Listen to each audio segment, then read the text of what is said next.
What's up guys, Mash UK with another video for you, Speed VR. Right, got the Quest Pro charging away. All ready for tonight's sim test. I know what it's going to be like because I've already seen it.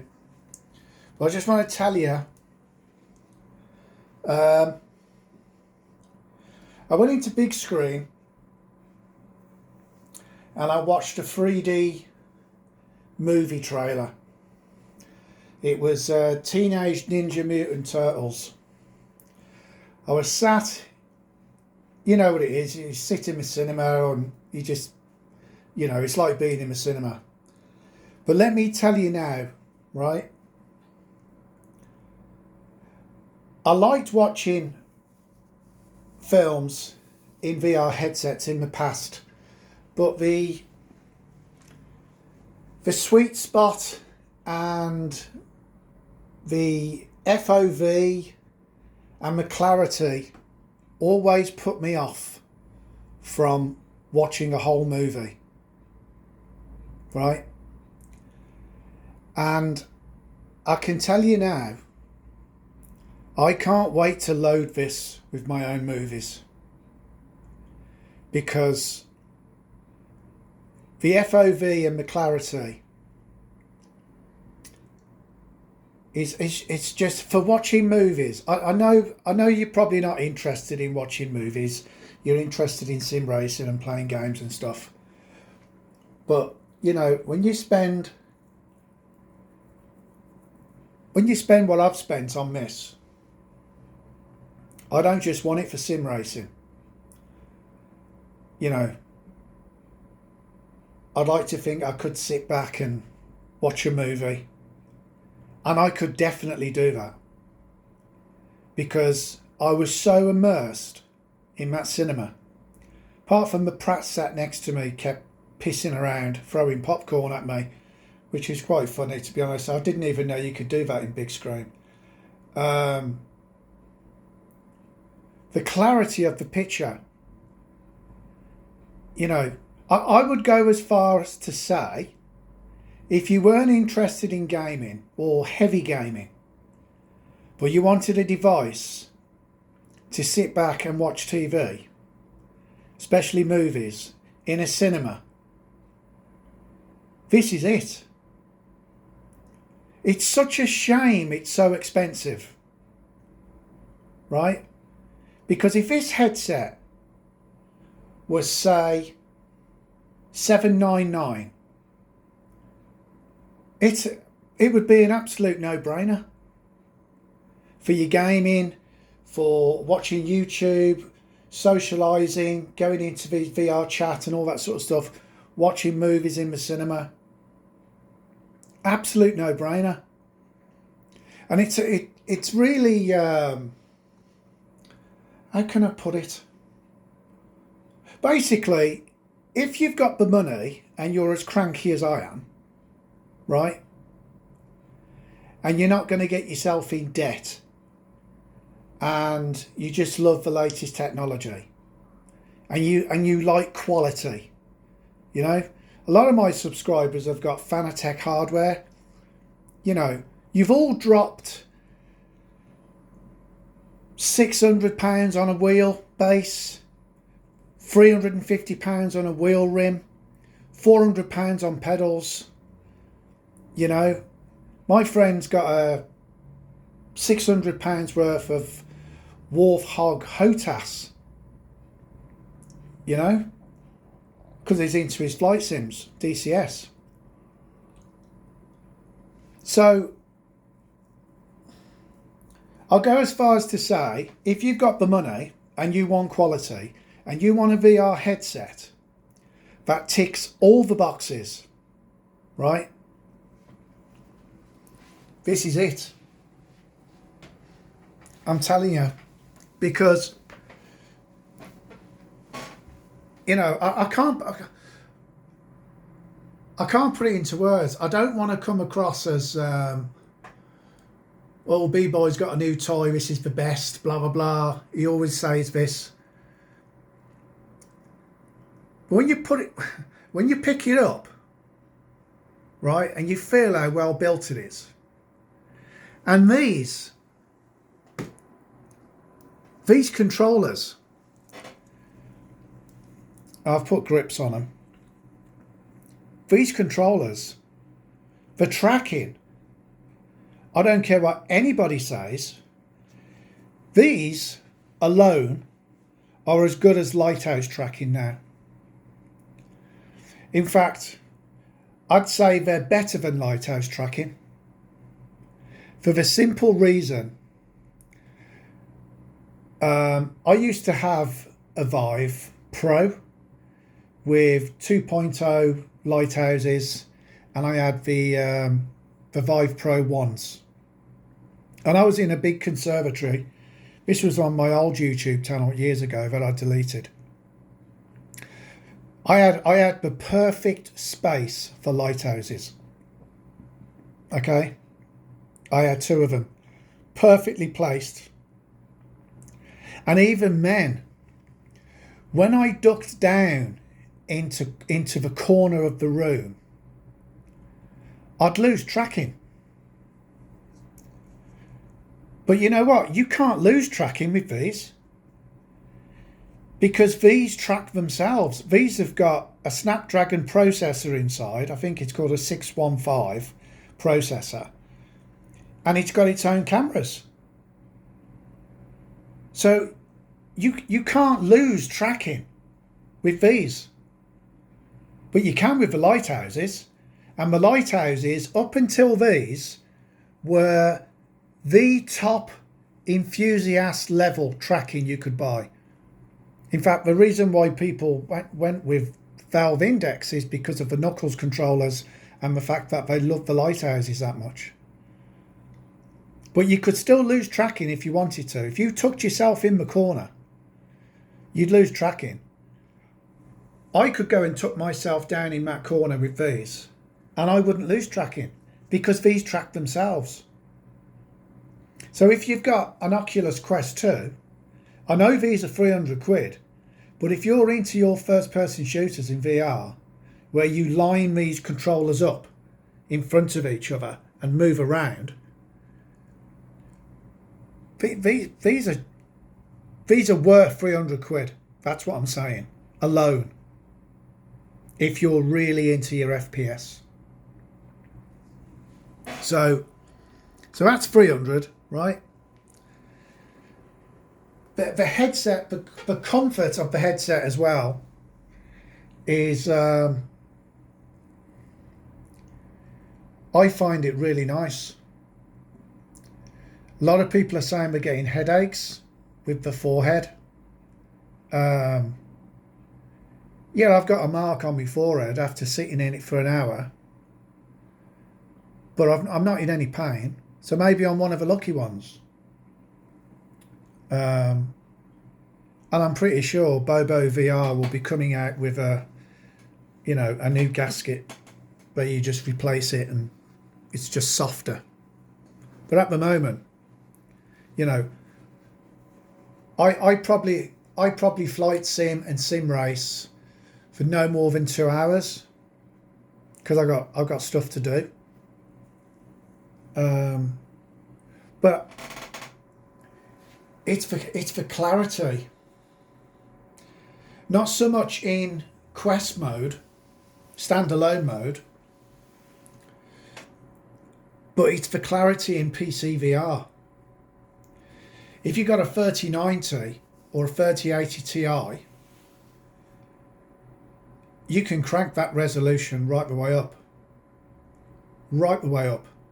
And I noticed in the menu as well, it's got 72, 80 and 90 hertz. All the early videos from 3 months ago, I've only ever seen 72 and 90 hertz. So I need to test it because it might be a leftover from the Oculus Oculus. Fuck Meta. It might be something that doesn't properly work if you select it. But I'm gobsmacked. I mean, on Saturday, right, when I played Assetto Corsa and Automobilista 2 and had a little dabble on DCS, straight away while I was in my mate's games room, I bought it. You know, and he said, "Oh, you might want to wait because it's not that much different in standalone mode." I thought, well, I'm not interested in standalone mode. Watching movies in standalone mode, absolutely. That blew me away today. Watching those 3D trailers. I can't wait to find one of my hard drives and dig out some of my favourite films and get them loaded onto that machine. I would happily sit down and watch a movie with that headset. What else is there? I bought the face gasket as well for 50 quid. And that's nice. That's not too bad. I quite like it actually. But what I really liked, and I didn't even realise I would, is how good it is without any gasket on it, without even the side blockers. If you have it really close to your face, and it's fantastic for people who wear glasses, you can get it right up to your face. You get that proper 109-degree FOV. Yes, you can see light coming in from the sides, but it almost goes towards making the FOV wider. It's very hard to explain. And another thing as well, I'm going to go on for fucking ages with this, guys. Another thing is I've noticed without my glasses, I can actually use it. I don't know whether it's the pancake lenses like my eyeballs and it's improved my vision slightly. But if I had to, I could play it. I could watch a movie without my glasses on. There's no point because I wear glasses, but what I'm saying is those optics, they do something. But with my eyes anyway, with my prescription, there is a definite increase in vision without my glasses on. Don't know why, but I've noticed that. With the Quest, if I had my glasses on, I was going cross-eyed. There's also a facial eye test and stuff. Not so much an eye test, but it goes through how you're wearing it. It tells you if you've got it too low or too high, so you can set it up nice for your face. And then it takes you through the IPD, and you just tuck your fingers up. You just tuck your thumb up where your nose goes, and just pinch the lens, pinch the optics, and slowly move them side to side, and the IPD comes up. And when you get it proper, I always thought my IPD was 64. I put it to 64 and it didn't say anything. I set it to 63 and a green tick in the box came up. So the eye tracking has tracked my IPD. And the picture was clearer. Yet again. I'm really impressed with this. I just wish it was cheaper, because, you know, I mean, actually, I made a bit of a boo-boo actually, because I was so excited on Saturday and I bought it straight away. I mean, I got it. I didn't pay 1.5. I paid 1,276, which I thought, you know, that's nice. But yesterday, I had a look on eBay And there's a couple of people on there selling them brand new for 849 quid, where they've bought them maybe for a business or an event that never happened, and they've just sat in the box. The one bloke said he's got 6 months factory warranty left on it, 849 quid, but he wanted you to drive all the way to London to pick it up because he wouldn't post it. So you can pick these up. I think I saw one for 750 as well, but it was used.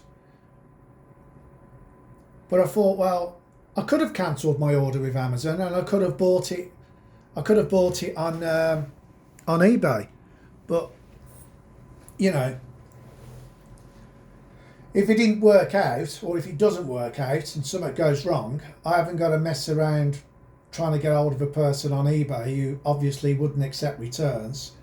But at least I've got, 12 months warranty with Meta, so I'm not too bothered about having, paying what I've paid, especially for the quality that I've got. But I mean, my G2's on eBay for $350 at the minute. So the headsets cost me what, 900 quid? What I'm saying is, if you've got a headset already and you can pick them up for $750 and you're not bothered about it being second hand, because you can pick them up basically cheaper than what I did. But because what you got to remember is, right, when Quest 3 comes out, it ain't going to have eye tracking. It ain't going to have facial recognition. It will have the optics and the screens, the QLED screens, and that's another thing. The colours. It's beautiful. Beautiful. So you got to weigh it up, ain't you? You're not going to see Quest 3 till after Connect, and that's usually in September. So you're looking at October, November this year, you'll get hold of Quest 3. And who knows, they might have improved the screens or the optics even more by then. But for now, I think I could fall back in love with VR with this. In fact, I've got to fall back in love with VR with this. I've just spent a fortune on it. I've got my little sim desk here. I've got me wheel and my pedals. I've got to use it. But the nice thing is, over all the other headsets, I can pick it up and go and do something else with it downstairs. Certainly, I will be watching movies on this headset. Without a doubt, I will be watching movies on this headset. That's how impressed I am. It's charging at the moment. It's getting ready for tonight. We're going to give it a good Elite Dangerous and Sato Corsa, some iRacing. I'll probably be on this till midnight tonight. Get the old foot massage out of the way. Then she'll go to bed, and then that'll be it. I'll be in here putting it through, proper grilling. From what I'm seeing so far, absolutely over the moon. But, the controllers have got a real nice weight to them. Take a few seconds to actually recognise when you turn the unit on first. But once it's on and you're locked, you can, you could put the controller up your arse and it would still track. So Meta have come up with an absolute gem of a pair of controllers. Lighthouse beating controllers. And the other nice thing I really like about these as well is they feel just like the original touch controllers without the ring. You got that short stem. you know, very nostalgic holding these, and we've got a lot of weight to them as well. Really nice weight, and the haptics inside are quite strong as well. So so what's next? As soon as they enable Wi-Fi 6E on the headset, I'll be getting a Wi-Fi 6E router, and if that does what they're proclaiming it to do, I think Wi-Fi VR gaming will be spot on as well. The Intel solution's quite nice, but I'd have to upgrade my motherboard and my CPU, and that's 900 quid. I'm not upgrading my my PC just so I can have a, you know, an Intel AX414 wireless 6E card in there, Wi-Fi 6E card in my PC. I could just go out there and spend 330 quid on an Asus gaming router, which is 6E. But we won't know what the 6E is like until they enable it. I don't know why it's not enabled at the minute. There's something about it.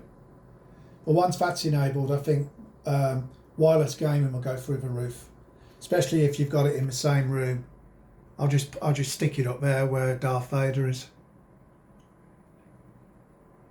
So yeah, really, really happy so far. A lot of money, but you know what? How many headsets have I had?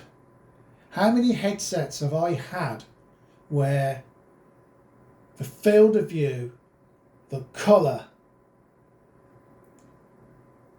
the clarity, the lenses, the quality and the tracking is spot on, and a manageable resolution as well, guys, right? A manageable resolution. Everyone's screaming and shouting for 4K per eye, 8K per eye. Why? You haven't got a graphics card to run it. That's what pissed me off about the G2. You know, I was going to spend £1.5 last week on a 4090, but I've got to get the Founders Edition because these aftermarket ones, they won't fit in my case. I cannot, you know. And I wanted the 4090 because I was pissed off with dialing down the resolution of the G2 just to get a nice frame rate. But this puppy here, it look to me, it's definitely brighter, and the colours, you know, so you put all these things together. Okay, it hasn't got 2560 by 2560 per eye resolution, but my 3090 won't handle that resolution. You've got to downscale it. So why buy a fucking headset? You've got to downscale. I mean, even the 4090, there's a guy I follow on YouTube. He's got the HP Reverb G2 V2. He's got a 4090, and he still cannot max out a Ultima Ballista 2 with 36 cars on track in the rain at night on Ultra, everything maxed. He can't do it. He's still running it on high and medium settings. So these demands for higher resolution, people aren't thinking. They're not thinking straight. You know, I've said it before. If Nvidia bring back SLI, and you can put two 4090s in your PC, or two 3090s, or two 3080 Ti's, then you probably could go for 4K per eye with 90 FPS.